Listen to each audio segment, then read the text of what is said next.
Hey everybody, it's me, Amanda with Once in a Wild, and welcome to Once in a Wild Wednesday. And I hope the picture is crystal clear today. We did some modifications there, and let me know how it's looking, and let's see who is chiming in so far. Nobody so far, so let's go ahead and get started, shall we?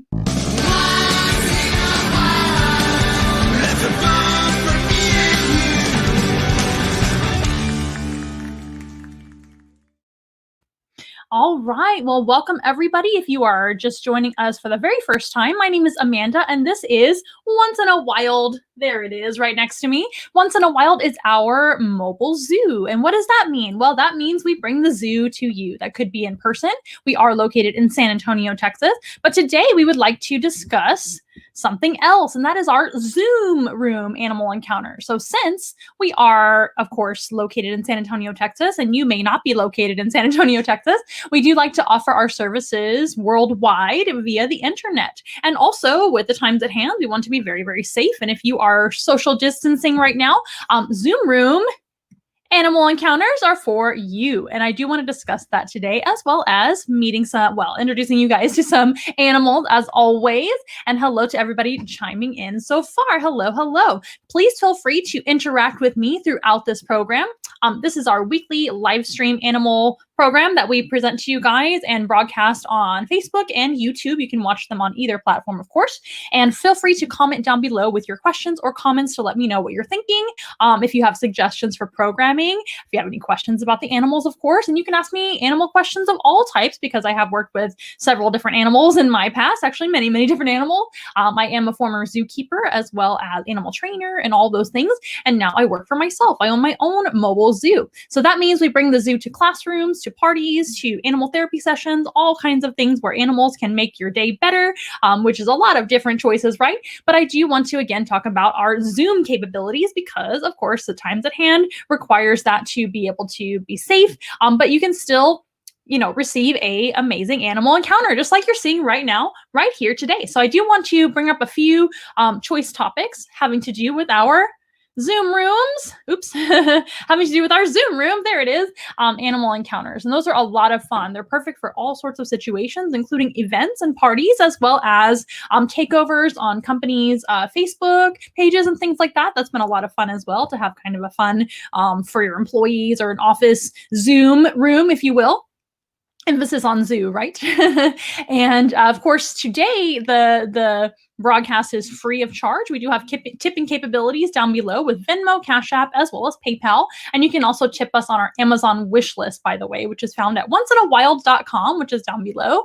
Those are some great ways to support what we do. And if you like what you see today, feel free to leave a tip of an amount of your choice, and that is greatly appreciated. But another great way to help us out is by booking your own animal encounter, of course. That way you get something in return.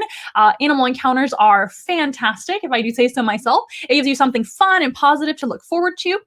And it's also going to be very educational, as well as great for classrooms. And we do want to kind of talk about that today, as well as great for events. We have done a whole lot of Zoom room birthday parties and special events, and like I said, office parties as well. But they are fantastic education opportunities for your students. If you happen to be a teacher out there, or if you know a teacher of any kind, or you have children, please do us a very big favor. A free way to help us out is just by telling everybody that we exist, because we know that we are a very specific and unique niche. And so we aren't really a company. It's not like we are a grocery store, right? Where everybody has a grocery store everywhere they can go to and get their groceries, right? A mobile zoo is kind of unique. So we do very much appreciate our friends, family, and followers getting the word out for us. And that's a great free way to help us out, is just by spreading the word. So we'll talk a little bit about that as we keep going today. And we are going to be meeting some animals as always. Let me make sure I'm in focus. Can everybody see me clearly? I hope it looks okay. Is it a little funny? I hope not. Am I blurry just because my camera was blurry a second ago? Maybe that's what was going on. How does it look now? Please let me know. Am I on 5G? I don't know what that means. I don't know what that means. Do I need to take a break so we can troubleshoot? Maybe Ricky can help me. I don't know what it means, what you're asking, if I'm on 5G or not. I don't know what you're asking me at all. So today we are talking about our Zoom room animal encounters. If you would like me to pause so we can figure it out, we can do so. So please let me know. You know what to do. Hang on. I'm going to pause really quick. I will stay I will stay broadcasting, and I'll be right back. Okay, you guys?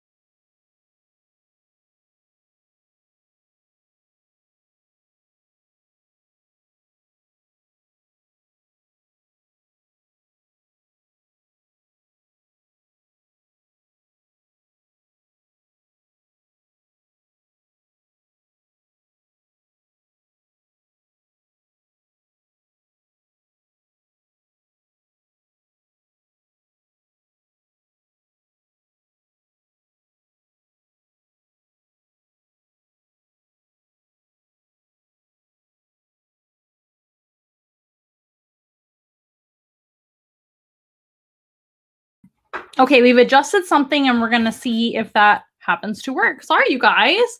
So once again, this is Amanda with Once in a Wild. Welcome to our Once in a Wild Wednesday program, which is every single Wednesday, by the way, at 6:30 p.m. Central. And hello, Ash Eel, for tuning in. And hello, Ricky. It looks like that's all that is that are watching right now. But please let me know how it looks now. Maybe give it a little bit of time. I know you guys are a little bit behind because this is a live stream. This is real life, right?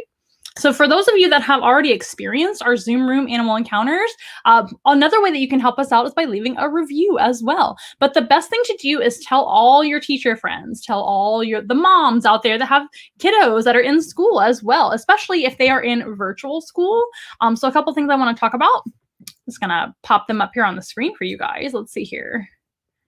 So of course they are ideal for science classes, right? So perfect for a supplementing of a science class. So of course we're learning about animals today, and on our Zoom room animal encounters as well, you can supplement your biology, your science classes in general. Those are really, really fitting for that, of course, right? And I've already said this, but a great way to help us out is also by telling teachers, friends who are teachers, school administrators, principals, homeschool groups, etc. Really anybody that you know that's connected to a school, principals, like we said, administrators. Those guys are valuable to us for them to know that we exist and what our services are, which include virtual. So we do also offer in-person animal encounters to classrooms as long as we are in your area, right? You're in our area. But of course, we are also social distancing for the most part right now, right?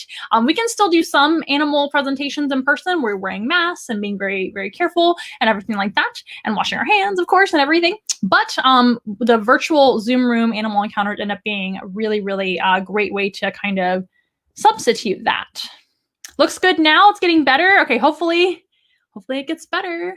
So we're trying something different today to make sure that our picture looks good. And I do apologize. We're doing our very best. And I'm new to all of this. This year has been quite the adventure for all of us, right? And here at Once in a Wild, it's also been an adventure for us to kind of evolve our business into the virtual world. And that's what we're talking about today. So Once in a Wild began right before the pandemic started. And we had a whole lot of in-person encounters scheduled. And we're looking good. Yay, we're looking good. Hooray. I'm so happy. I think I was on the wrong setting or something like that. So thanks for bearing with us and having patience. But like I said, at the beginning of or prior to the start of the pandemic, Once in a Wild opened, and we had a whole lot of encounters and festivals and all sorts of things booked. And we had to, of course, take down all those bookings and cancel a whole bunch of things that were on our calendar. I mean, pretty much like 6 months out, we had to pretty much cancel all of that. So we had to figure it out some way, right? And that's when we started doing our virtual animal encounters, especially with the live streams. And we thought that we could outreach to you guys for free each and every week. On Wednesday evenings at 6:30 p.m. is what we kind of stuck with. But at first we were doing everything 3 times a week. And it was Monday, Wednesdays, and Fridays. And we were able to get a lot of content out that way and let you guys know that we exist. And we've met a lot of new friends and everything else because of that. So we're kind of grateful that that happened in a way because it kind of forced us to be able to be virtual instead of just shutting down instead. Because frankly, we would have had to shut down if it weren't for virtual capabilities, because we can't really be next to people, of course, at the beginning of the pandemic, especially. Oh, thank you so very much. Ash says, yes, you did an amazing job with our class with your virtual presentation. All of the kids and the teachers loved it. And you guys are repeat clients, which I really, really appreciate. Yes, so any types of reviews that you want to leave us on Google, I guess it's a Google review, all of those things help us out a lot. Yelp, of course, or just telling all your friends and sharing the videos and referring us to other people. That helps quite a bit. And it's a free way to help us out as well as subscribing to our YouTube, which I'm sure you've already done, as well as following us on Facebook and all of our social media. That's another free way to help us out, and liking the videos and sharing them. So what else do we want to talk about as well? Science class, of course. And I do want to make sure that everybody knows that we can also do this. We can offer resources, so videos, printable activities, handouts, coloring books, quizzes, etc., etc., etc. The sky's the limit. We can help you out with all of those supplemental materials. So I do want to make sure that you guys know that, and you can tell your teachers and the moms and all the administrators and the principals, all of that. That way you guys know we can provide you guys. And we want to help out in any way that we can to help educate the kids of all ages, right? And once again, it's actually for any age. So animals, of course, appeal to all sorts of age groups, anywhere from pre-K all the way up to college and beyond. We do outreach to senior citizens as well, and in nursing homes and everything else. But and so a Zoom animal encounter might be fun for that as well. We've even had Zooms to daycares, so even younger than pre-K. Isn't that amazing? Anybody can enjoy animal encounter. And a lot of people do ask me, if the kids end up, well, the kids of all ages, if they end up, being able to pay attention long enough to sit through a Zoom. It really depends on the kids, of course, on the individual children. But to my experience, kids are actually pretty engaged. In fact, I almost always end up going a little overtime because there's tons of questions, interaction. And you know me, I know how to talk for a long, long time if you watched me before. And we are very interactive with our live streams as well as our Zooms. So our Zooms, why don't I just show you a video? How about that? I always show this video to kind of talk about it. That way it covers my bases. And then, of course, if you guys have any questions whatsoever and we'll continue talking about it, you can let me know and I'd be happy to answer your questions. I know you guys are kind of frequent flyers on here as well. Stuck in the house with nothing to do? Did your students miss their fun field trip that was planned for them? Are you looking for a fun team building activity for your employees that are stuck in the house with the same old Zoom meetings from day in and day out? Was your child's birthday party canceled this year because you're stuck in quarantine? Well, have we got the solution for you? Our Zoom Room Animal Encounters are a great solution for you. In Zoom Room virtual animal encounters, we can bring the zoo to you, but from the safety of your own home. They are fully customizable, and you can invite all your friends to join in and meet all the animals. They are fun, unique, and very interactive. It's also a great learning opportunity. And most of all, it's very, very simple. Just contact us to book your appointment and schedule your Zoom room.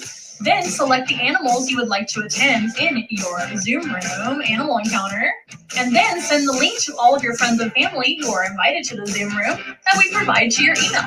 And best of all, we can bring the animals to anyone, anywhere, all over the world. So visit us at onceinawild.com or call us today. We can't wait to see you.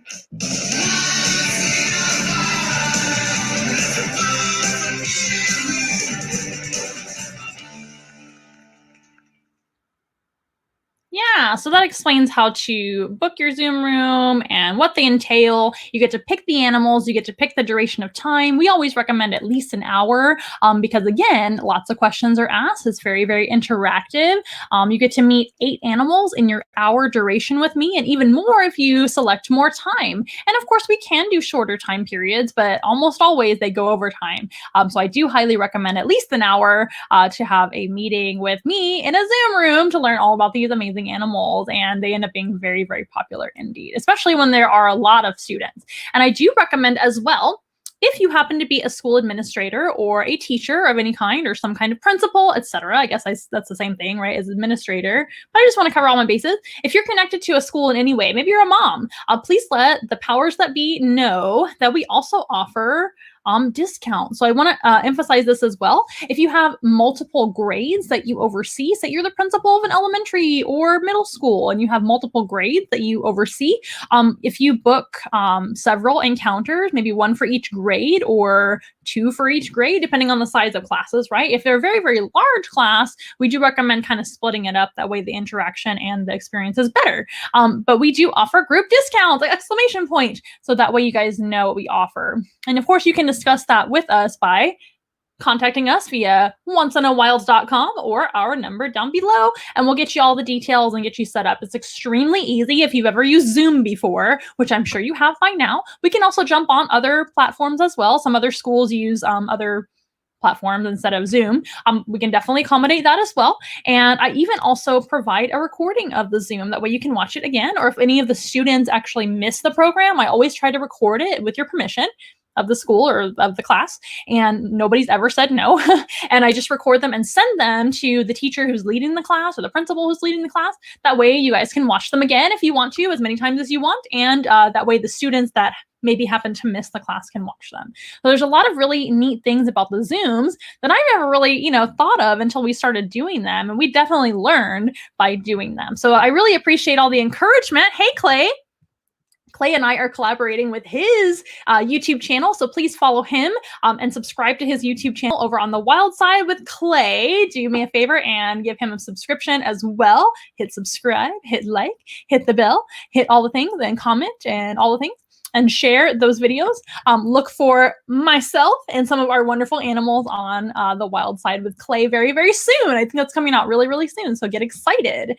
We have several animals that we've already recorded for you guys, so that's a pretty cool little preview. And thank you for saying it looks good. I'm glad we got that figured out. So you guys ready to meet our first animal? And again, we're talking about Zoom Room animal encounters today, and you guys are getting your own live stream, and I'm glad it looks good. So let's go ahead and meet a really fabulous lizard. This is actually my absolute favorite species of lizard. I know I have a lot of favorite animals here at Once in a Wild, and how could I pick a favorite? It's like picking your favorite child, right? When you own your own mobile zoo, picking a favorite is really not fair. A lot of people ask me what my favorite animal at Once in a Wild is, but my favorite type of lizard is this one. As soon as she decides to come over here to me, it's just kind of moving slow today, I guess.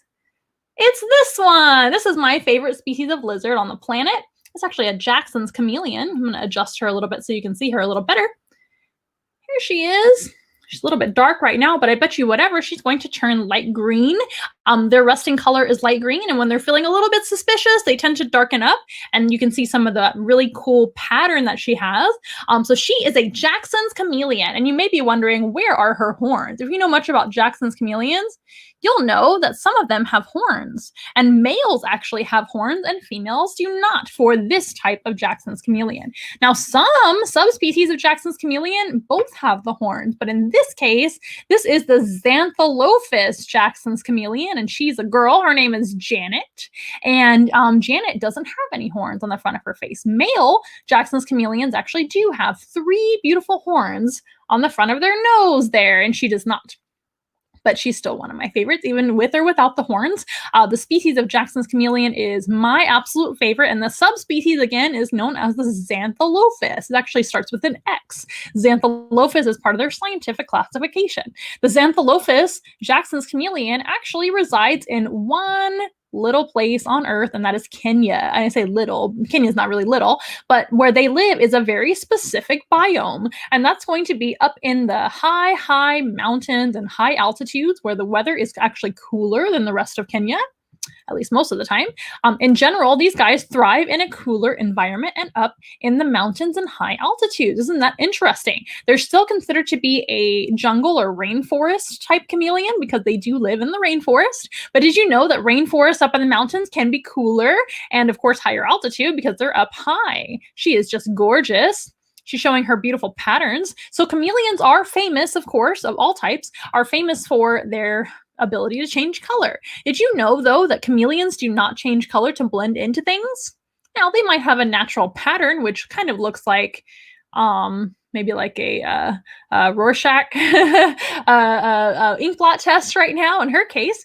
Most chameleons do have some sort of blotted pattern or spotted pattern or stripes, which are a natural camouflage just by themselves. But chameleons do not change color at will to blend into things. If that were the case, she would start blending into this purple backdrop, right? And she's not going to do that. That's just impossible for her.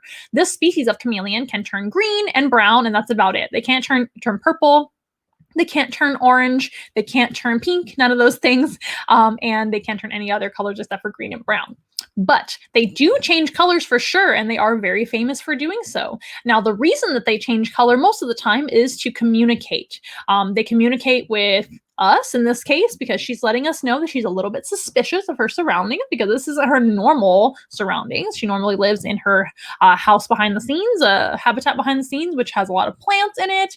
And she really enjoys climbing because there are an arboreal species, meaning that they live in the trees only. You can see how she's kind of perching on my finger, looking really, really adorable, like a little frog right now. Her little face is like, I don't know about this. But she's just letting me know she's a little suspicious of her surroundings, but she should calm down and accept her surroundings in just a little bit. And if she doesn't, then we'll let her have a break.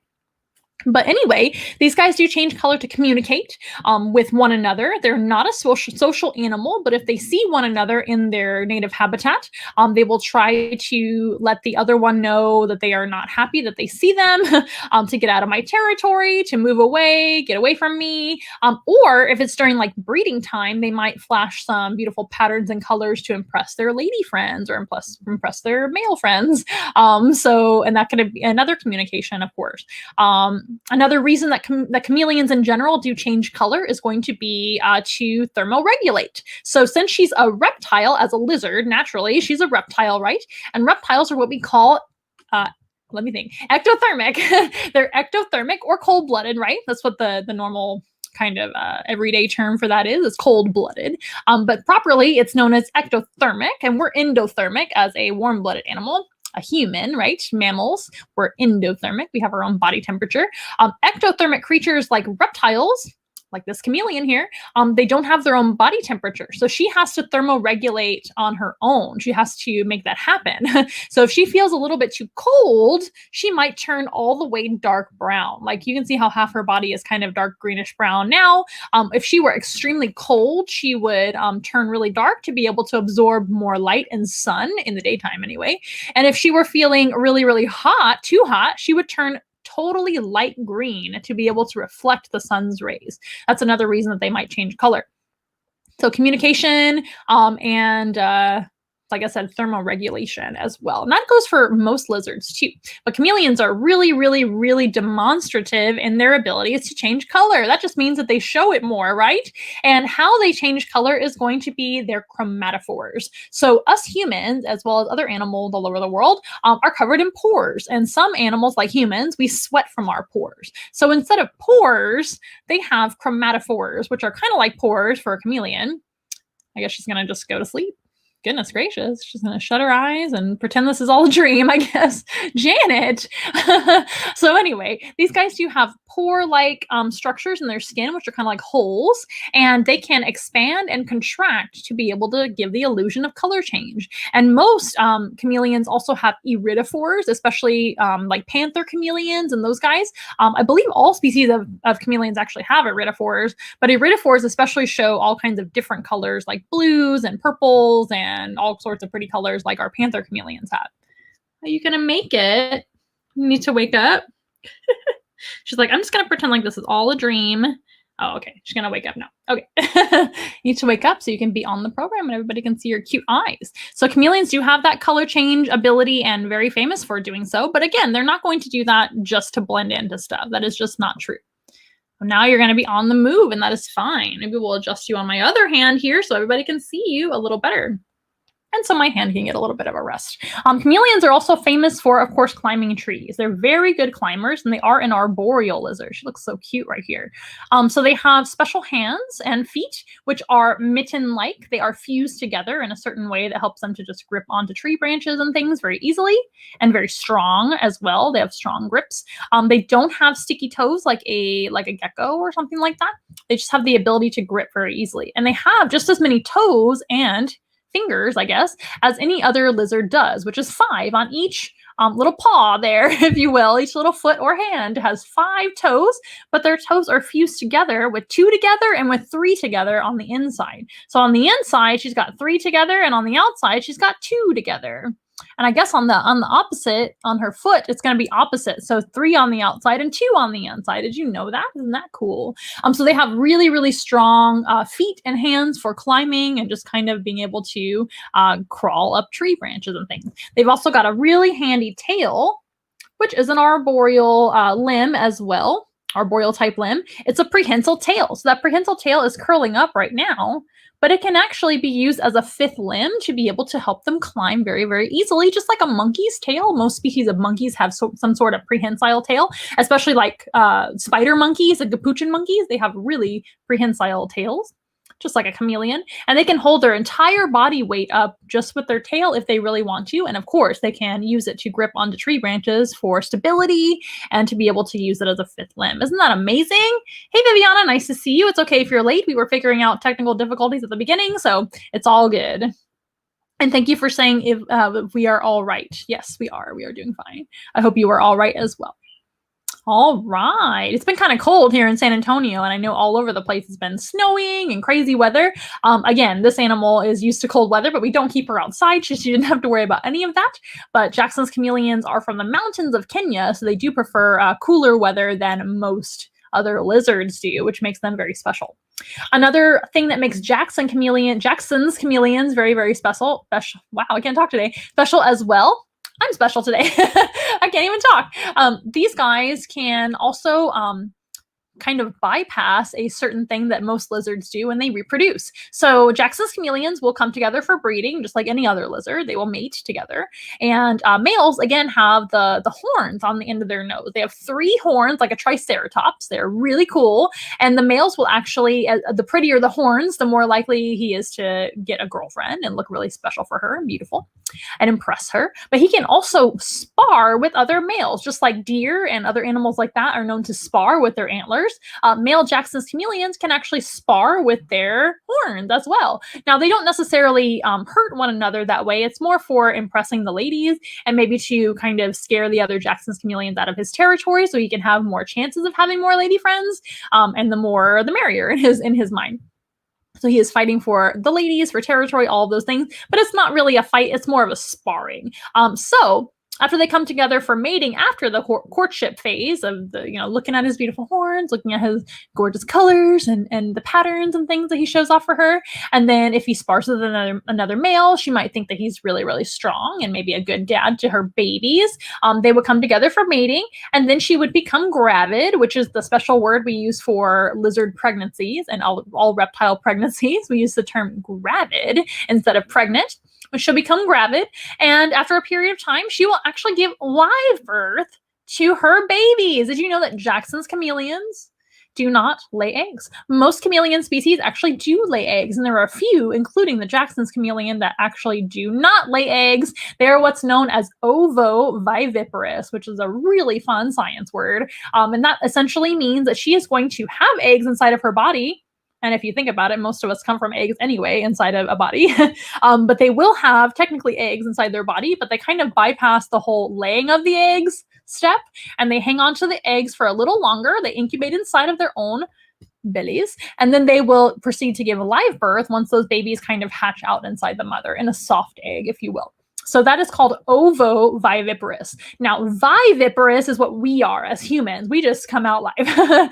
And most mammals and things. Not every mammal is viviparous. Some mammals are actually egg layers as well, like the platypus and echidna. But they're weirdos, right? But they're still mammals because they have hair and give milk to their young and are warm-blooded.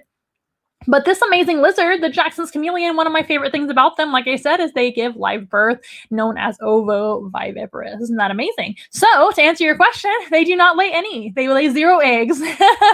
Right on time. 0 eggs for this species.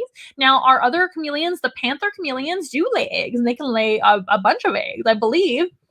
Trying to think of the amount. I don't want to tell you a certain amount, but I believe they're around 20 to 30, if not more. I know like veiled chameleons and those species can lay a whole lot of eggs. So many you wouldn't believe. But these guys can have live young instead. And they can have around 30 live young or less.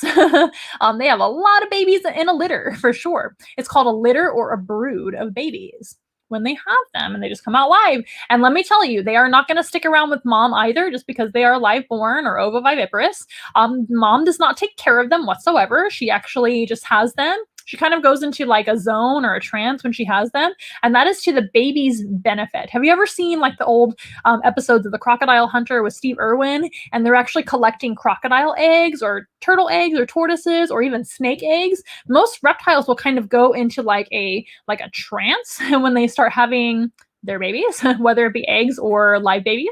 And the chameleons kind of do that too. They'll kind of like give birth and kind of be focused on that and not focused on their babies. And that is actually to the baby chameleons' benefit in this case, because they need to get away from their mother. Because guess what? Teeny tiny chameleons that come out about this long, born from a mother this size, look like food to that mother chameleon. So she's going to be extra hungry, as all of you that have had children know. She's going to be extra hungry during her gravid point in her life, or her pregnancy, if you will. And she, right after having all those babies, is going to be really hungry. So those babies had better run away, if you know what I mean. Yes, these guys do not make good mothers, although they have their babies and everything's awesome. After that, hopefully, right, the babies will fall onto the leaves of the trees they live up in, and they will immediately crawl away. They are self-sufficient immediately. They're just teeny tiny little versions of the adult, very, very tiny little baby chameleons, super adorable. I don't know many other lizard species that are cuter than a baby chameleon. I think she's cute just as an adult. This, by the way, is her adult size. This is not a baby chameleon. She is an adult-sized female Jackson's chameleon, right? So she's not going to get any larger than this. They're not a very large species. There are some very, very large species of chameleons, like Meller's chameleons, and of course panthers are much larger than these guys. Mellers are a giant chameleon species that are really awesome. Be kind of a dream animal to have some of those someday. But again, this species does not lay eggs. So I hope that answers your question, Ash Eel. Good question. Now, these guys are from Africa, right? They do have a lot of predators to look out for. Luckily, they do have really, really good vision. Trying to make sure she's in focus for you guys. Oh, made it worse. She has amazing vision, as all chameleons do. Another really special thing about chameleons in general, not just the species, the Jackson, but all chameleons across all the species, they have independently moving eyeballs. Can you guys see her eyes kind of moving in different directions? I don't know if you can see at this angle, but her eye, there we go. There's one eye looking forward and one eye looking sideways, and they're kind of looking all over the place, right? Isn't that cool? They have independently moving eyeballs, which can move in any direction, and they have incredible vision to see danger all around them. That is kind of the point of having amazing vision, right? Is to be able to see danger, but also they can see their food. So what do chameleons eat? Well, they eat bugs. They're going to eat things like invertebrates, worms, spiders, scorpions. They might eat insects of all kinds, right? Flies, mosquitoes, all those things. I'm having a hard time talking to you guys, so make fun of me all you want. But these guys do eat invertebrates primarily, and maybe even, like I said, small lizards or all kinds of things that can fit right into their mouth. But they are definitely not an herbivore or omnivore. They are carnivores and typically insectivores. So they do have to be looking around for danger, of course, and they do have to be looking around for their next meal, which is usually a moving bug, insect, spider, something like that, worm. So they're always kind of looking around. Hey, Jeffrey. So they can disapprove of 360 degrees of everything. Yeah, they're always very judgy, aren't they? Suspicious, as well as judging everything that you do. That's just how chameleons are. Janet is a pretty chill chameleon. I really enjoy presenting and holding her because she just kind of chills out with me and doesn't really care. I'm sure she's looking around and investigating everything and kind of suspicious, but she's a very, very relaxed chameleon and always eats as well. You can tell she doesn't miss very many meals. So she's just all around great chameleon. But yeah, they do kind of have that judgy nature. Don't feel bad. It's all chameleons. They kind of have like a frown, like, I don't know about this, guys. They kind of remind me of Roz from Monsters Incorporated, always watching, right? But these guys are always looking out for danger as well as their next meal. And that, of course, like I said, is usually bugs. So when they see their next meal, that is when they typically will focus with two eyes forward on that bug. Look at those eyes. Isn't that cool? They will look for the bug, and once they find it, then they're going to grab it up and eat it, right? But a chameleon is also special in this way that I'm about to tell you. So all these things make chameleons special. Their feet, their prehensile tails, their eyes, their ability to change color at whim, which is pretty amazing and very famous for that. But they can also use their amazing tongue to snag a bug. And they don't have to be anywhere near that bug because their tongue can extend as long as the tip of her nose to the tip of her tail. That is as long as her tongue can actually stretch. And it stretches out very quickly, very rapidly, like I said, and it will grab onto the bug with a bulbous end, which is very sticky. That bulbous end will actually engulf that bug and trap the bug and right back into their mouth where they can chomp it right down. And these guys are not very polite eaters either. I've shown videos before. They kind of crunch down their food with a great big gaping open mouth. And but that is a pretty neat technique to be able to snag up a bug, and that bug didn't even know you were there. Isn't that amazing? Especially if you're up in the trees in between like leaves and things like that. Chameleons have a really neat way of stalking their prey as well. I'm going to readjust her really quick. Ugh, there we go. It's hard work, you guys. They will kind of move in on their prey with kind of a jerking motion. They kind of like come towards their next victim like that. They also do that jerking motion to mimic the movement of the leaves of the trees, right? And that's going to help them not only sneak up on their next bug meal, that's also going to, in addition, help them to blend in from like predators and things like that. They could take on the tactic of just sitting still and blending into stuff. Blend in. But they could also use that kind of jerky, swaying movement to be able to blend into the movement of the wind in the trees. Isn't that neat? Ash is asking, would she get along with other reptiles? No, they do not. So chameleons are strictly solitary. It used to be thought that Jackson's chameleons were more social than other chameleons, but it really isn't that true. I think they're just a little bit more calm. So back in the old days, long time ago, when I was first learning about the species and how to care for them and everything and the care of humans, and it was kind of in the pet trade and stuff like that, I was told that Jackson's chameleons can be housed together.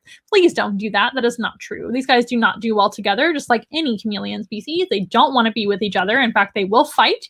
They will sometimes stress out to the point of becoming ill and just not doing well in general. They much prefer to be on their own. So we always suggest that chameleons are housed singly, by themselves, solitary, all the things. So unless they are coming together for breeding purposes, or if they're sparring to court females and show off how they can spar with one another, etc., or of course they're birthing babies, chameleons will not be together. They are solitary animals. That is a good question.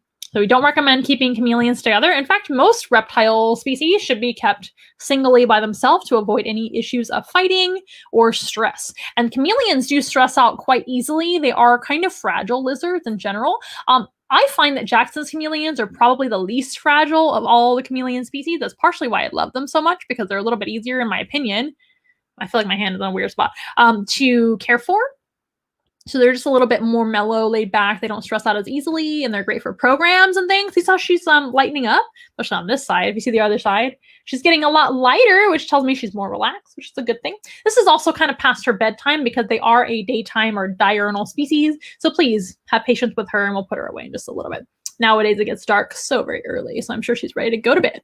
But anyway, these guys end up stressing out a lot, though, as a chameleon goes. All chameleons. They stress out if they see something they don't like, if they feel like they're being threatened. Are you threatening me? They feel like maybe it's too cold, too hot. Excuse me. I'm getting a little emotional. No.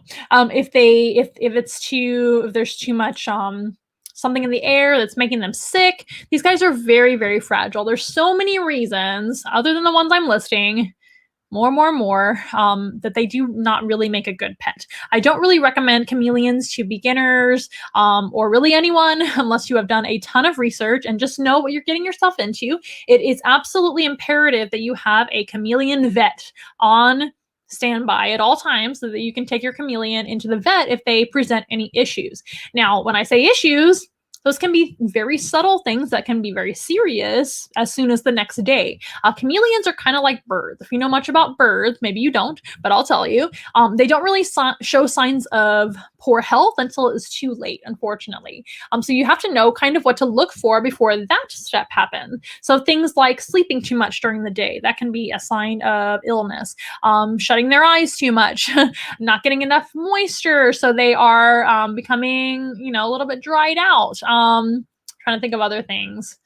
Not having enough places to hide. I mean, there's so many things that can make your chameleon ill. And don't feel bad if you've ever had a chameleon and it became sick or even passed away. Chameleons are extremely hard to take care of. So I do commend you for doing your very best if you happen to take care of chameleons. But please do not get a chameleon unless you are kind of an expert level reptile type person. Her eyes are so pretty. Thank you, Kathleen, for saying her eyes are pretty. I think so. Her eyes are so cool. Chameleons have the coolest eyes ever. They also have independently moving eyes, but they also have two fields of vision inside of their own kind of head. So it'd be like us having two kind of TV screens to look at.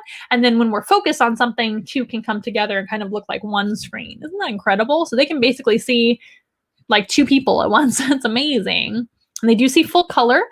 They are amazing at seeing color, at seeing very, very sharp, and they can see pretty far away. They're going to be living among trees and leaves and things, so they can see kind of in between the trees and the shadows, and even in low light. They are diurnal type animals, so they're out during the day, and they go to sleep at night. Did you also know the chameleons have no ears? That's yet another thing that makes them extremely unique in the lizard world. Most lizards do have ear holes and they can hear, just like we can. These guys do not have ear holes, so they do not hear airborne noises. However, they can feel vibrations and kind of hear in that way or that sense. So if they are perching on like a branch, and the branch is connected to her habitat, right? Her home. And then somebody is stomping around the room and that kind of shakes the floor, I guess. She could potentially hear in that way, but they definitely can't hear the way we hear, just like through airborne noises. So they don't have any ears. Most lizards do have ears. Snakes don't have ears either. So they're kind of like snakes in that way. Isn't that incredible? Are the patterns on her body like fingerprints? Yes. So in the fact that they are unique to each and every individual, yes. So just like we have unique fingerprints, you want to take my thumbprint? We have unique fingerprints, right? Each and every individual one of us is like a little snowflake, right? Every snowflake is different too, which I find incredible. My hand kind of in a weird position, like pinky up. But these guys do have unique patterns to each individual. And that goes for all lizards and all snakes and everything else. Each animal individually has its own pattern. So that's how we can tell the difference between each individual. Isn't that cool if you had to for some reason? She's the only female Jackson's chameleon that I have, and we have a male, and his name is Samuel, and this is Janet, of course. And so we can tell the difference between them very, very easily because they happen to be a dimorphic species. And actually, all chameleon species are dimorphic, but some Jackson's chameleons, females actually do have horns as well, but you can still tell the difference by size and certain other features on them to be able to tell the difference. So when an animal is dimorphic, that means we can tell the difference easily between male and female. If the animal is monomorphic, that means we can't. So I'm trying to think of well, dimorphism is the best example I can think of always, the peacock. Peacock males, the peacock looks like really pretty with a long tail and has pretty blue coloring and everything else. And the female is the peahen, and she looks totally different. She's going to have kind of a more brown type pattern and definitely no large train to be able to fan and show the ladies, right? They look totally different. When it comes to being, I'm trying to think of another example of a monomorphic animal. Let me think of one that we have. Oh, what about most parrot species. So most parrots, like macaws, for example, are monomorphic. That means that we can't tell the difference between male and female just by looking at them. Most snakes are also monomorphic, except for snakes that are vastly larger between the genders. So like, for example, boa constrictors and also ball pythons, your females are always larger. But if you don't know the animal's age, then you can't just look at them and say, yes, this is a male or a female. But the parrots usually are a good example of that. Not every parrot's like that. For example, the eclectus parrot, cockatiels, and some other parrot species are different looking between male and female, so it just depends. But most parrot species like macaws, African greys, all those guys, they're not dimorphic at all. They're monomorphic. Okay, Janet, you did a fantastic job being so patient. And it looks like you're in a good mood now. Look at the people and say hello and goodbye, I suppose. could be here all night with her, but I just don't have tons of time. So what questions do you guys have about our beautiful chameleon? You guys already had so many good questions. And remember today we wanted to talk about and chat with you guys about our Zoom animal encounter. So we can bring Zooms to all sorts of audiences all over the place and all over the planet as long as you have internet access, right? That's the beauty of doing Zooms or virtual animal encounters, right? We can bring Janet or any of our other animals to you via the internet. So please let us know if you're interested. Tell all your teacher friends as well as your school administrators and your moms that know, lots of students, I guess, or have students, have children. Moms have children. That's redundant, right? But that would help us out quite a bit. And we can definitely accommodate whatever curriculums you guys are learning about, especially science classes. And we can even provide you guys with supplemental materials and things to go home, or even quizzes to test your knowledge after we learn about the animals. That would be a lot of fun. So please let us know. Casey says, thank you to Janet. I will tell her that you said that, although I don't think she's going to be able to hear me, but I'm sure the love is felt regardless. Okay, Janet, she's looking amazing right now. And can you tell the reason why I love them so much? Jackson's chameleons are just my favorite. They're just the cutest little perfect green tiny chameleon in the world, in my opinion. And again, they're just kind of a mellow species. You having trouble there, Janet? There we go. They're kind of a mellow species in comparison to other species. They just have a special place in my heart. I love Jackson's chameleons. Okay, Janet, you did fantastic. We're going to let you rest down below. Maybe we'll put you in the dark so you can have a little nap before you go back home and we finish up our program.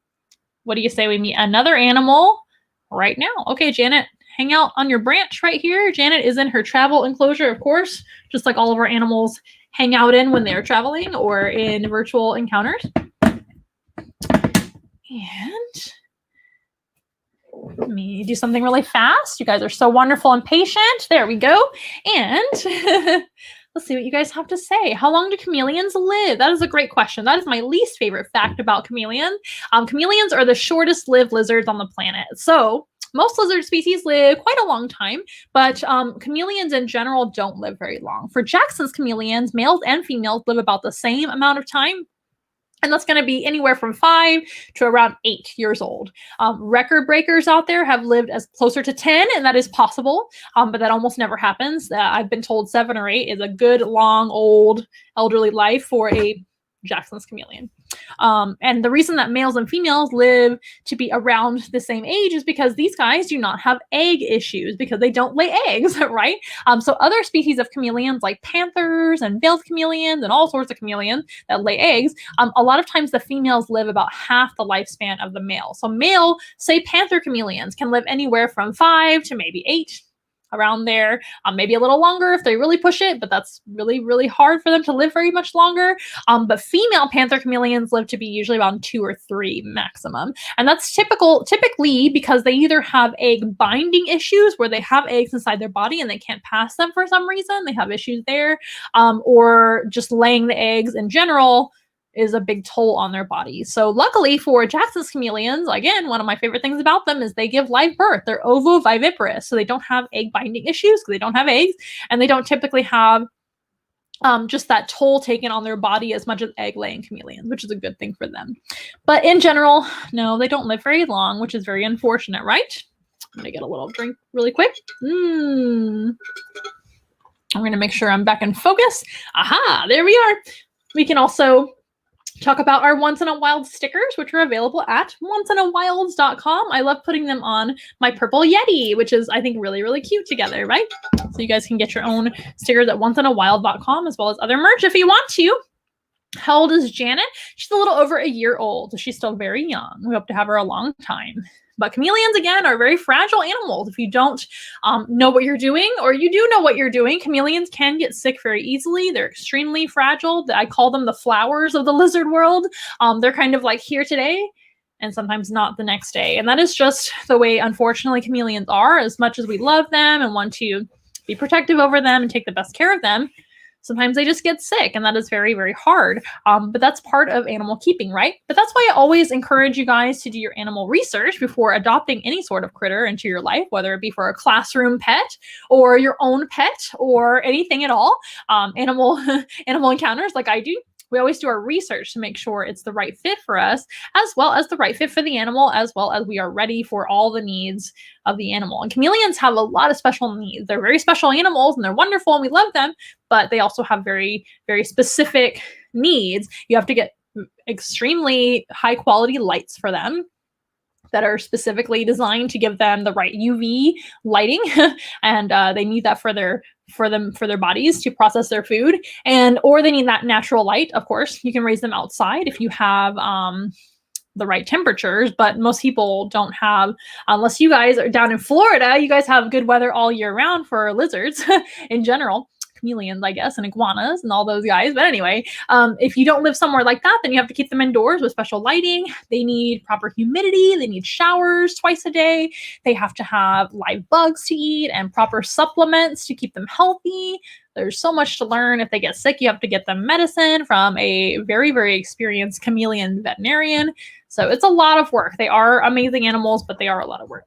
So we mentioned, oh, you like my shirt? Thank you so very much.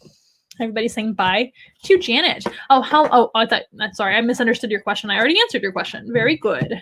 Getting ahead of myself, you guys.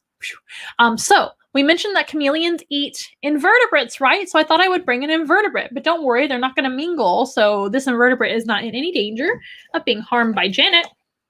Janet is already put away, safe and sound, for her own benefit and for the benefit of this next creature. So this next creature is my favorite invertebrate that we have. We have several of them, so that's saying something. So my favorite lizard species, here's my favorite invertebrate that we have here once in a while. This is Xena, the African flat rock scorpion. So Janet is an African species from Kenya, which is kind of Central Africa. They live up in the mountains. This animal is also from Africa, but Africa is a huge place. So there are many different countries and all sorts of different biomes and habitats. So this animal is an African flat rock scorpion from Africa, but they're actually all the way down south in South Africa. So they're going to be found in South Africa only, and they are from a very dry, arid desert climate. This is a desert type animal. Not every scorpion species is a desert dwelling animal. There are scorpions on every single continent all over the world except one, which of course is Antarctica. Antarctica is very arid too, but it's also very, very, very cold with very little resources for animals to live. So there's only a few animals that are adapted and designed to live in Antarctica, but this isn't one of them. Scorpions are found worldwide on every continent except Antarctica, like I said. And this particular one is the African flat rock. It's Xena. That is right. Xena is her name. She is wonderful. My favorite of all of our invertebrates. She is just so impressive, large, and she sits very still on my hand, just like Janet does. But also, these guys are just very, very neat animals to talk about. So this type of animal is from a desert type habitat, like I said. So they don't really drink water. She doesn't need any water to drink. She gets all the moisture that she needs to survive from the food that she eats. And this animal, on top of that, doesn't really have to eat very often. This species can go a full year without eating with very little consequences. Now, that is not how little she eats here at Once in a Wild. With us, she is offered food about every other week. And that is, of course, more than plenty to keep her sustained because, again, they can go a very long time without eating. And they get all the water they need from their food, which are insects. So her and Janet have that in common, as well as both being girls. They both have a similar diet. So that is going to be invertebrates. So of all kinds, right? And scorpions can eat other scorpions, as well as spiders and insects too. So that's going to be a great source of moisture as well to help keep their bodies full of water that they need, as well as food, right? But these animals don't need a lot of water. That being said, they are, perfectly adapted to living in a desert climate where they mostly spend time underground, to be honest with you, or underneath flat rocks. That's where they get the name the flat rock scorpion. The African flat rock scorpion enjoys hiding under flat rocks or under fallen logs or under all sorts of things, very, very flat. They can flatten their bodies quite a bit. You can see how flat she is. She can kind of scoot underneath there. They can even lay their tail down flat to be able to fit right underneath a crevice or something like that. They're going to pretty much hide underneath something all day long and most of the time. And they don't really come out unless they're just very, very hungry or it's mating season or something like that, or they just want to come out, I guess. most of the time it's a lot safer to hide and just stay away from life and be in quarantine, I guess, just like we're familiar with now. But that's how they prefer to be. This species is also pretty much a solitary animal as well. They may see other scorpions from time to time, and I don't believe they get along very well. Other scorpion species like emperor scorpions, which is another African species that lives more in central Africa in savannas and more forested regions. They're a little bit of a different climate, of course, but remember, Africa has different climates, biomes, countries, all sorts of things. So Africa is an amazing place. It's my favorite continent on Earth. But these guys will live in a desert type habitat and typically just kind of stick to themselves, like I said. So they're not an emperor scorpion, they're an African flat rock scorpion. And then maybe they're feeling a little hungry, that's when they're going to come out, but they never come out in the daytime. They mostly come out at night. Mostly. And they are going to come out and hunt when they feel hungry, which is, I mean, really around once a month, maybe twice a month, which is so convenient, right? Especially when your resources aren't as numerous in a desert type environment. You may not have as many resources, certainly not as much water as other climates like rainforests and, things like that, where it rains every day. These guys have to survive off of limited resources, so they've been able to adapt to that. So they can survive off of, like I said, going about a year without eating if they really have to, but usually about once or twice a month is what they're going to aim to eat. And when they come out, it's going to be at night because during the day in their habitat is extremely hot. So being another ectothermic animal or cold-blooded animal, they're going to really, really become affected by very, very, very hot weather. They can't really adjust their body temperature very well. So they're just going to pretty much wait until it cools off at night. And that's when they have adapted to being active. So they're a nocturnal species. So the last animal we met was a diurnal species out in the daytime. This is a nocturnal species out in the nighttime. Pretty cool. Now, a lot of people are a little bit leery of scorpions. So the best way to kind of get over your fears of scorpions, if you want to, is by learning about them through Zoom Room Animal Encounters. You don't really have to be anywhere near her. You can just learn about scorpions and spiders and snakes and bugs and all sorts of animals from the safety of your own computer screen or phone or TV if you want to broadcast it on your TV. I know some of you guys actually put it up on your TV on the big screen, which is pretty cool. How does she look on the big screen? She look huge. But these guys, a lot of people are nervous around them. So the best way to kind of get over that as step one, unless you just want to dive right in and start meeting her in person, which you're more than welcome to book an animal encounter where you can see Xena in person because she does that quite often. She's a very good in-person animal as well. But it's a great way to kind of ease into getting over your fears and your phobias. Or if you're still going to be afraid of them, but you want your class to learn about them, what a great resource to be able to have all sorts of bugs and snakes and all sorts of creepy crawlies to learn about from a distance. And you can be safely behind the computer screen, like I said, learning about them and teaching your students about them.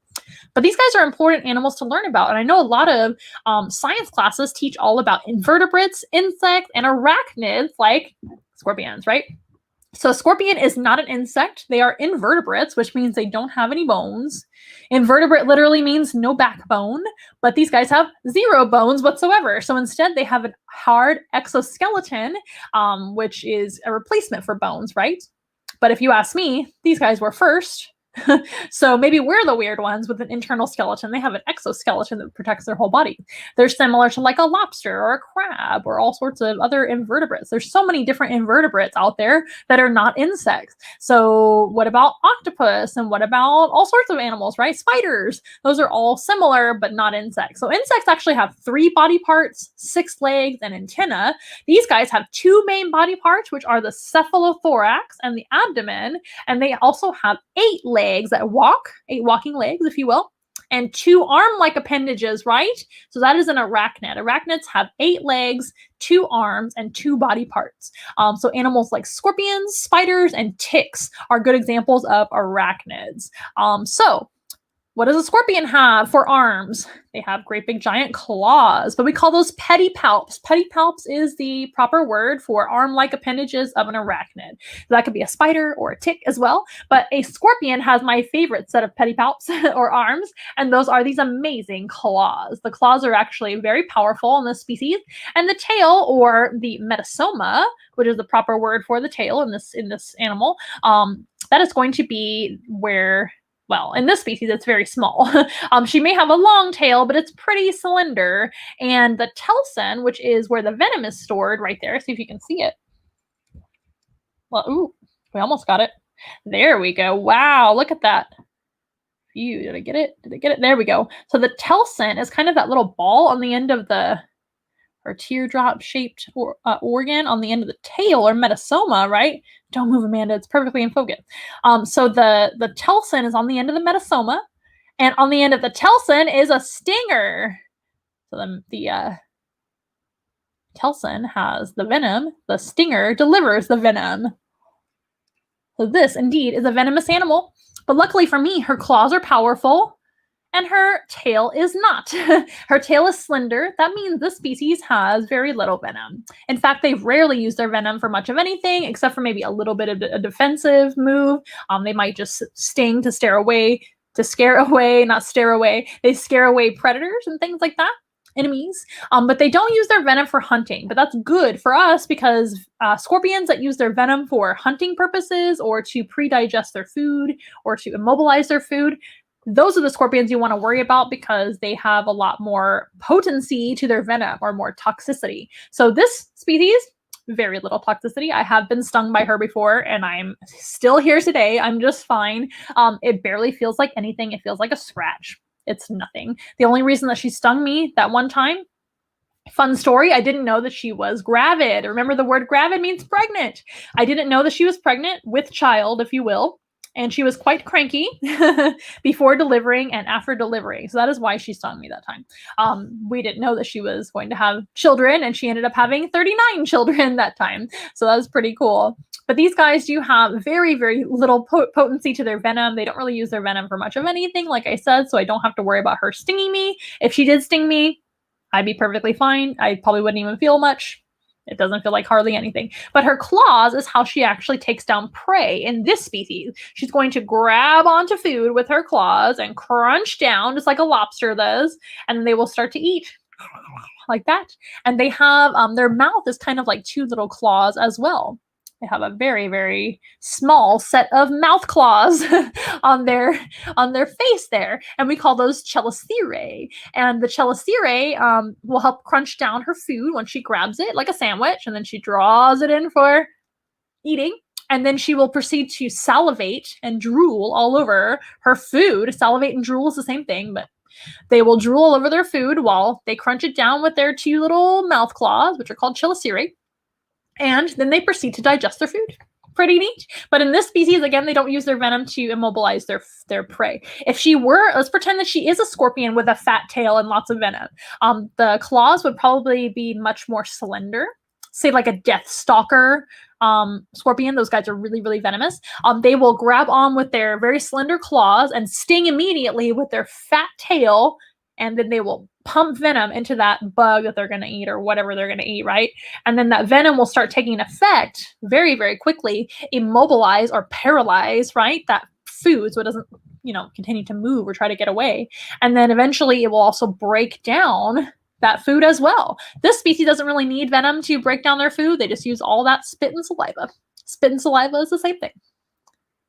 Oh, I'm so glad that the picture looks stellar. Thank you so much, Richard, for joining us today. I know I saw you yesterday for our test. This is the first time you've seen me with a scorpion? There is no way. Maybe you have watched some of our pre-recorded stuff with scorpions. I know you have. This is Xena, our African flat rock scorpion. She's my favorite scorpion and my favorite invertebrate that we have. She is super duper cool. No worries, Viviana. Maybe you can catch the end of the program on playback. It should be good quality this time, so we will leave it up. Yes, so if you live in El Paso, I didn't know your mom lived in El Paso, Texas. We're from Texas here at Once in a While, and we're from San Antonio, Texas. Maybe she told me that before and I just didn't remember. But yes, here in Texas, we sure do have scorpions. And a lot of times you have to basically just check your shoes. That's probably the proactive and good thing to do. Luckily, our scorpions aren't necessarily deadly here, but I wouldn't risk it because you might have an allergic reaction. Don't pick up scorpions in your own backyard if you live in the US or anywhere on Earth. This is one of the most benign scorpions on Earth that doesn't hurt people at all. And they live in Africa. But if you see a scorpion here in the United States, don't pick it up. You can look at it. You can maybe brush it out the door with a broom gently if you want to save its life. And we do recommend that because scorpions are very, very important to the natural environment. They might look really scary and whatnot, creepy crawly, but they actually help us out quite a bit by eating a lot of roaches and other harmful insects that might make us sick. And we don't need any more diseases going on the earth. So please save scorpions and spiders and let them basically defend your house from disease. If you see spiders in your house and you want to call a professional to help you out with maybe like black widows or something like that, I don't blame you. But if you have like jumping spiders and garden spiders and orb weaving spiders, all those guys, very, very beneficial in general. Here in the United States, I don't speak for everywhere on Earth, obviously, because there's other species. Here in the United States, the only 3 spiders that you really have to worry about are black widows, brown widows, and brown recluse. Otherwise, most spiders are very beneficial to humans. What kind of scorpions do we have in Texas? That is a great question for me to research. I am not sure what all scorpions we have. I know we have the bark scorpions, and I believe there's a brown scorpion. That is a great question. I promise I will get back to you on that. And that is something that I really need to learn because I've had that question more than once. So thank you for prompting me to do my research. I am not an entomologist by any means. I'm a zoologist that studies animals overall. And I try my very best to research and learn all that I can, but I'm always learning. And that's my favorite part about this job is not only teaching you guys about beautiful animals like scorpions and all sorts of things, but also learning every single day and improving my knowledge.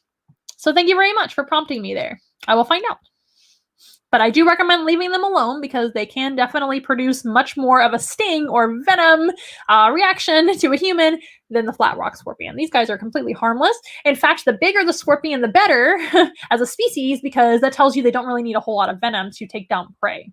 And their venom is for their prey. It's not really to sting a person, and that's not what the purpose is. The purpose of any animal's venom is to break down their food or something like that. It's not going to, or to paralyze their food. It's not going to be to give it to you. They don't want to give it to you. They'd rather be left alone, right?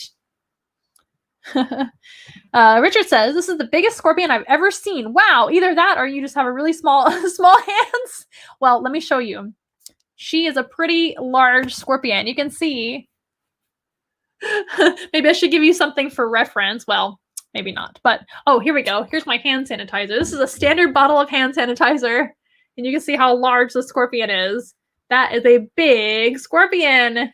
Yeah, she is. This is actually one of the largest scorpion species. That's pretty funny though, Richard. This is one of the largest scorpion species in the entire world. This one and the emperor scorpion, which also lives in Africa, are the 2 largest scorpion species on Earth. The emperor is slightly heavier than the African flat rock, but the African flat rock is slightly larger in like space or length or width and all of that than the emperor. So they're both really big. Emperors live in Central Africa and these guys live in South Africa.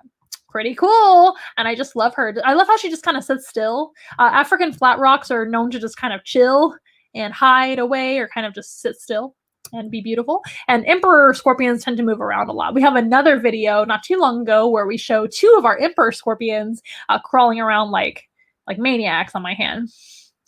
Yeah, they do look like crabs. The claws look like crabs. Did you know that scorpions and crabs are not too far off in relation and other crustaceans and things like that?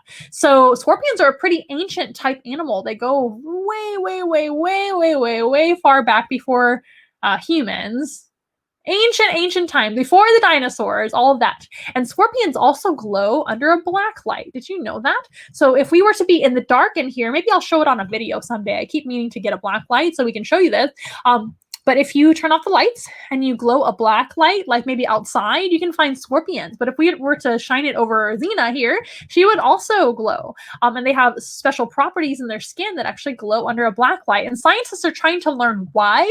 We don't really know why. We don't know if it's communication or something left over in evolution. My theory is because they are such an ancient animal from far beyond before the dinosaurs, and they're related to underwater animals, and a lot of underwater animals, by the way, scorpions back in the ancient times used to be about 4 feet long and live underwater. So they were actually an aquatic animal way back before my time, before humans, before dinosaurs, all of that. Scorpions were around, but they were water-dwelling animals is what I'm trying to say. So my theory is, you know how you have water animals that have iridescence or even bioluminescence or glowing properties that are underwater, maybe in the deep, deep sea. I kind of think it's because they used to be an ocean animal and it's just kind of something left over. But we don't really know. That's just my kind of like thought about that. I think that's kind of a neat theory. We do know that they are definitely related very, very way back in the day, like I said, long time ago, so many years ago, I can't even fathom, that they are related to those kind of undersea, underwater type animals. So who knows? But they are pretty neat animals. They're almost super alien, which is why we actually named her Xena. She's named not after the warrior princess, which is still a neat name, namesake, right? She's actually named for Xenomorph, which is an alien. My favorite alien species in movies, which is the Xenomorph from the movie Alien, Aliens, and Alien 3, and all those guys. We named her after that because she looks like a great big face hugger. So Xenomorph, very alien looking, very cool. Yeah, so crabs, lobsters, all those guys have pedipalps as well, and those are known as claws, right? In this sense. Look how big her claws are. Pretty cool. She's gonna wave goodbye to you guys. I hope you have enjoyed seeing Xena, the African flat rock scorpion. She's another regular on our Zoom animal encounters. If you guys want to book your own Zoom for a classroom or a party or an office visit, let me know. We can have a really neat giant scorpion like Xena or our other giant scorpion who's named Matilda. We can show those guys to your viewers and they will go, whoa, that was the coolest scorpion I've ever seen. Or they'll be like, whoa, I'm really scared. Either way. And maybe they'll learn a thing or two about animals they might be fearful of, which is one of our main goals here once in a while. We want to give you guys an education about animals that seem scary. They're just animals. They're just trying to live their life and be themselves and survive, right?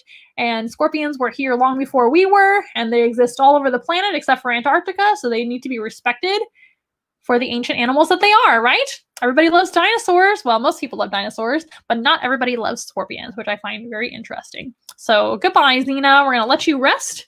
She's going to earn a nap down here, although it's nighttime. So again, this is a nocturnal species. Come on, Xena, get down off my hand. So it's funny because I pick her up and she doesn't want to necessarily be picked up, and then she's fine being picked up and doesn't want to get down. Like she can't make up her mind. So Xena is put away safely in her travel enclosure. And yeah, remember they are nocturnal, so maybe she's ready to party and be awake. I don't know. Or just go crawl underneath a flat rock. So you guys, I'm going to actually set these animals aside safely, and we are going to meet a new animal. Well, two new animals that I've never shown on the live stream before. Pretty cool. We've had them for about a week now, and I'm really excited to show you these beautiful animals next. So if you don't mind, I'm going to just pause the video. I'm going to stay broadcasting. Don't worry. I'll be right back with those cute little animals, and I'll be right back.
Alrighty, you guys, thank you for your patience as always. In between things, I'm going to check one more thing really quick that I forgot.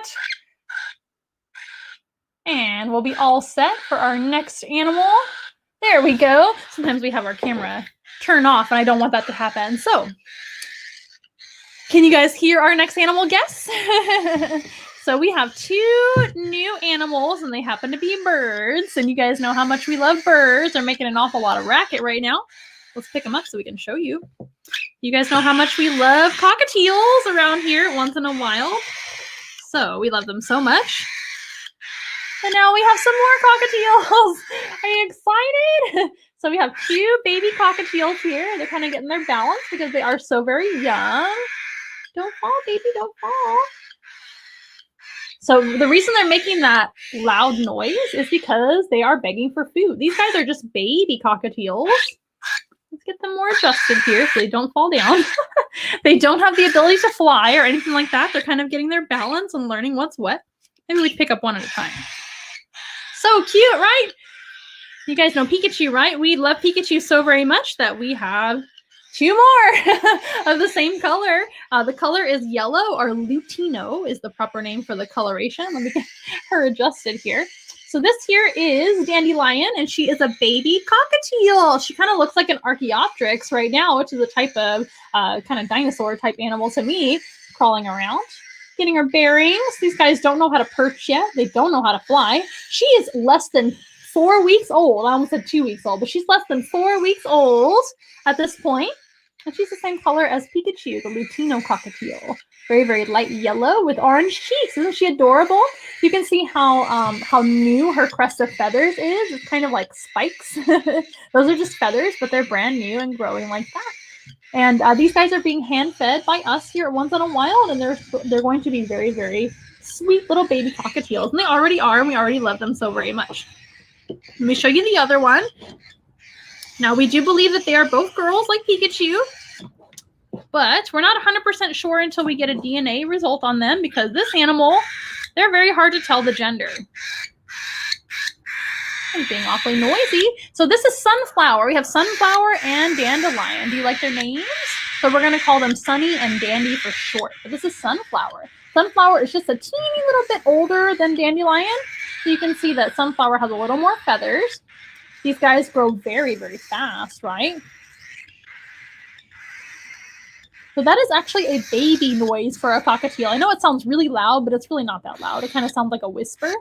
It sounds like a growl or something like that. It's not a mean sound. It's actually them asking for food. So we're hand-raising them, so they think that I'm their mother, so they want me to feed them. So in this species, is a species from Australia, by the way, and they are parrots, and both parents will actually be monogamous together. They'll be a little couple together, mom and dad will actually raise them together as well. They'll sit on the eggs, they'll take care of the young, and they'll feed the babies. Mom and dad will take turns.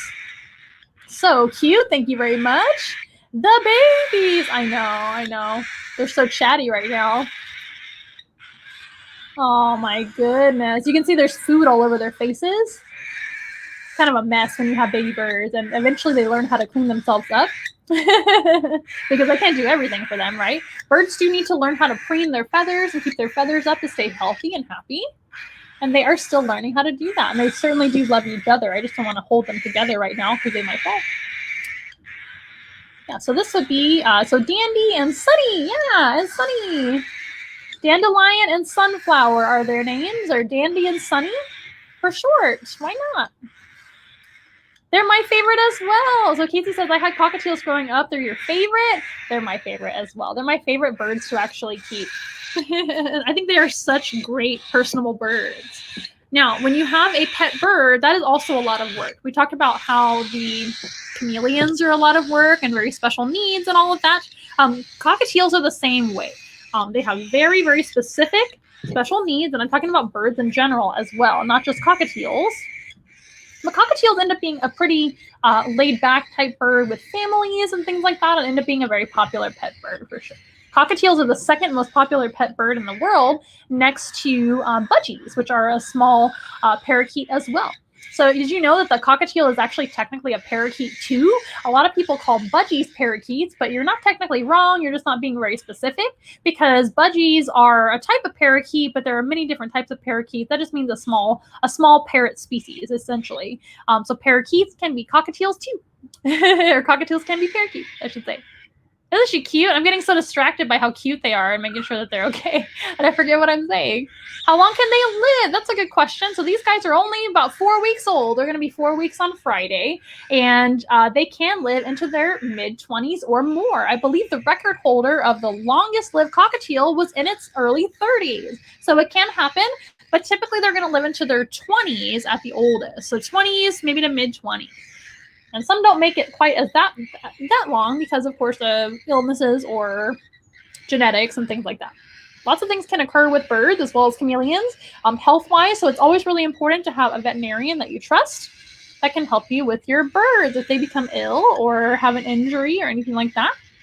Aren't they sweet? They're so very cute. So what makes a parrot a parrot? So this is a parrot, right? It's also a parakeet and it's also a cockatiel specifically. But what makes a parrot special is going to be, number one, their beak. Their beak is curved and very, very strong. It has a downward curve that can actually crunch open seeds and nuts, which end up being their main diet in the wild. And also parrots have zygodactyl feet, which are 2 toes facing forward and 2 toes facing backwards as well.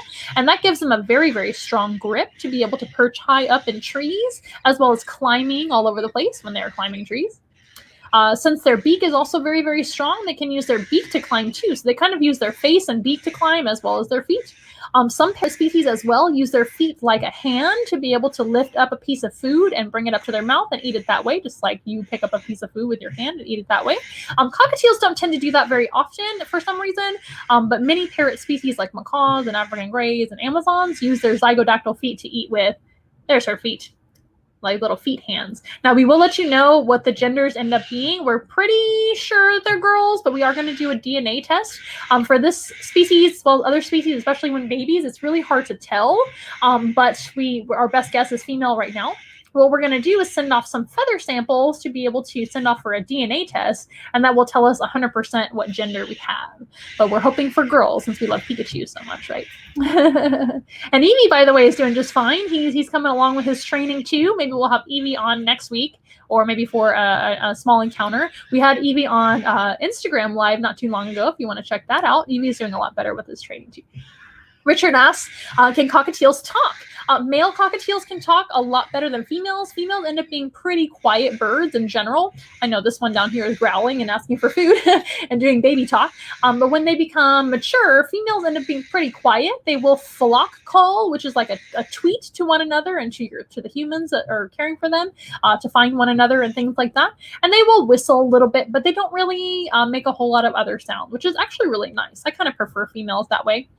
But males like Evie can talk, and Evie does actually say a whole lot of things. He mimics the sound of my voice and says certain phrases that I say. Like he'll say, come here. He'll say, go to your perch. He'll say all sorts of things. He mimics my cell phone all the time. He does the Twitter noise really, really well. And he does the wolf whistle, of course.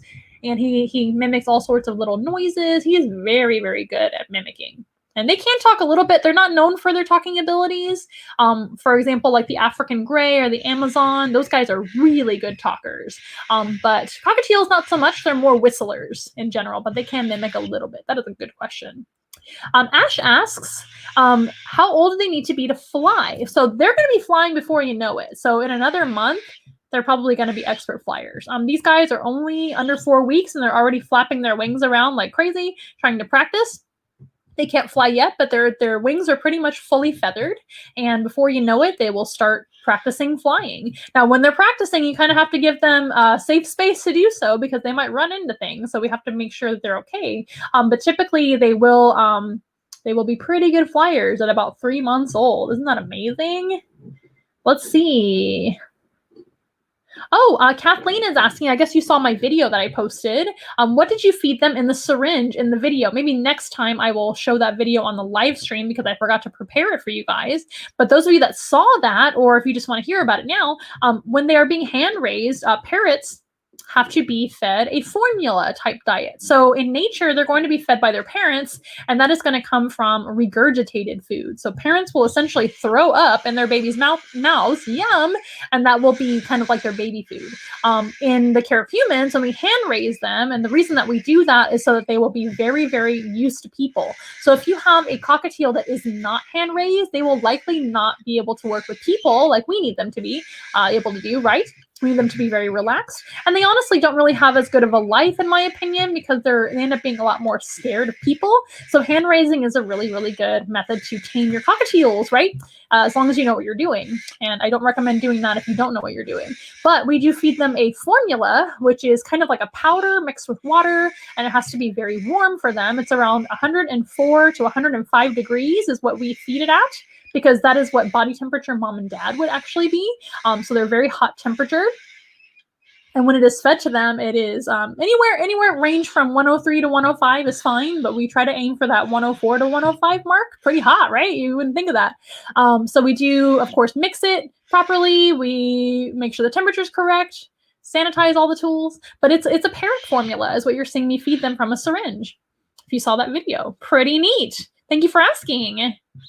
And once they are weaned, if you will, so they do have to wean off of that eventually, right? Once they are weaned, then they will begin eating a pellet diet, vegetables, and seeds as well. They get a balanced diet. Look at that big yawn. Oh my gosh, you can't get any more adorable than that. I know. The other one's down here being jealous, but it's hard to hold two at once. Aw, Richard says, when I was a kid, we had a parakeet named Sugar who could say his name. Yeah, budgies end up being really good talkers. We have a female budgie named R2D2 who makes R2D2 noises, of course, right? But she is starting to talk as well. Females, in my experience, don't talk as much as male budgies, but male budgies are some of the best talkers of all the pet birds that you could have. Isn't that neat? I almost forgot to mention that. Oh my gosh, what are you looking at, you crazy girl? I hope you're a girl and I'm not wrong, because we really love some more girl cockatiels. Evie's enough sass for one house, I think. What else? Ash asks, can they ride a unicycle like they do in movies? So that is a behavior that parrots can learn. It's of course like a trick, right? But here at Once in a Wild, we don't necessarily have the goal to train them to ride bicycles and things like that. I'm not necessarily saying that that's wrong or anything like that, but we encourage them to learn more natural behaviors like flying from A to B, sitting with us nicely on our hands, right? She's gonna groom me. So cute and curious. I love them. And more natural behaviors. That way we can talk about their natural history. I'm not opposed to teaching birds tricks. I think it's actually really good for their mental health, and we certainly aren't opposed to teaching them more behaviors, if you will. But in the zoo world, we typically stick to more behaviors than tricks, just to kind of keep it more natural, if that makes sense. But that is definitely something that parrots can learn. I have seen that before, and it's pretty impressive. Parrots in general, like the cockatiel, all those guys, are extremely intelligent. They can learn all sorts of tricks and behaviors. They're very food motivated and extremely smart. Are you gonna stretch for us? Look at that big stretch. I don't know if you can see it, but she just stretched her wing like far behind me. Oh, there's a nice stretch. She's scooting down again. She doesn't understand that she's gonna fall if she does that. So I'm gonna set her down. Maybe we'll switch birds. They're so cute, you guys. I can't stand it. I know I'm fuzzy, but I'm going to bring the other bird up. There we go. Aw, so here's Sunflower. So Dandelion's down below now.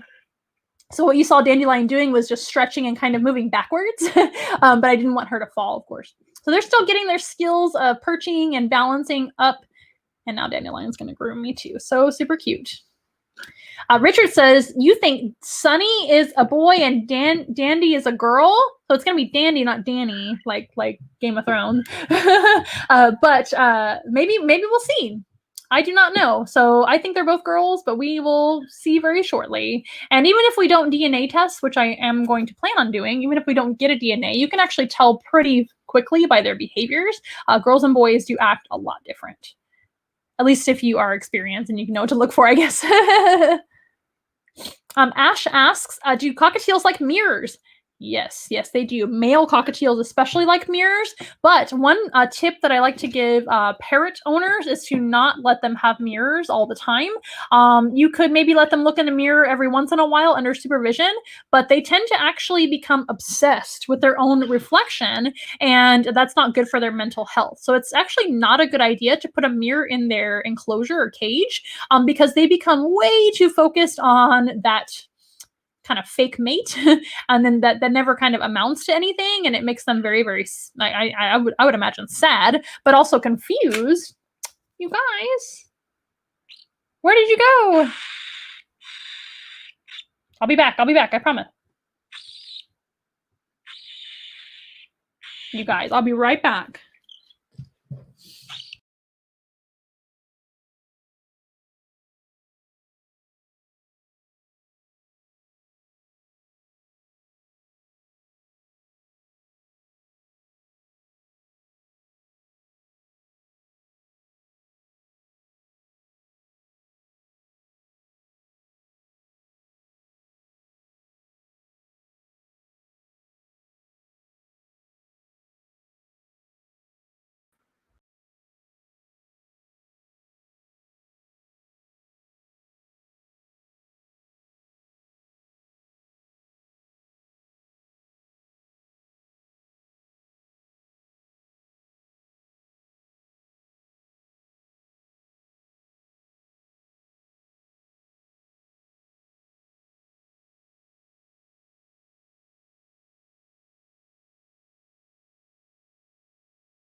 Well, unfortunately, my other camera decided to not work, so we are going to end the program with our other backup cam, which is just my laptop camera. So sorry about that, you guys. My camera is not wanting to work right now, so we will fix that before the next program. But you know what? We're kind of at the end of our program anyway. I do apologize. Does anybody have any more questions about our beautiful birds? They're kind of enjoying grooming each other down below, but I thought I'd show you. Sunny, one more time. Don't fall, Sunny. Yay!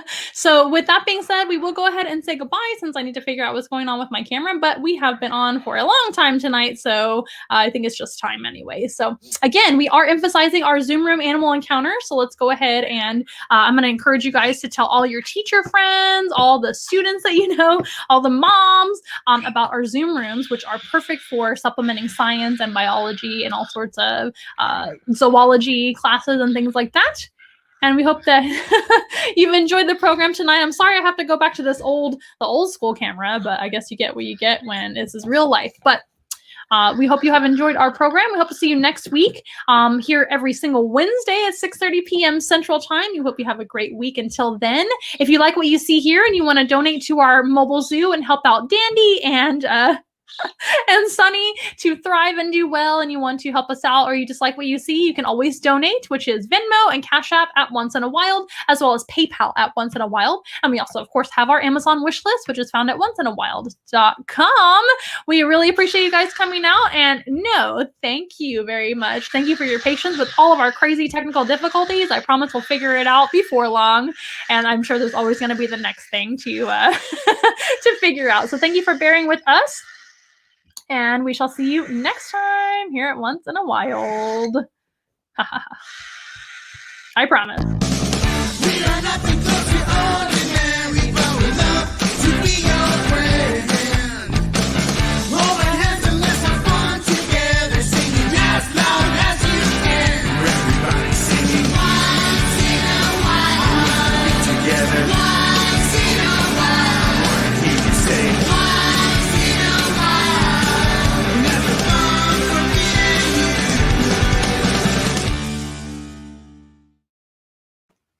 okay, we'll see you guys next time. Hope you have a great rest of your week.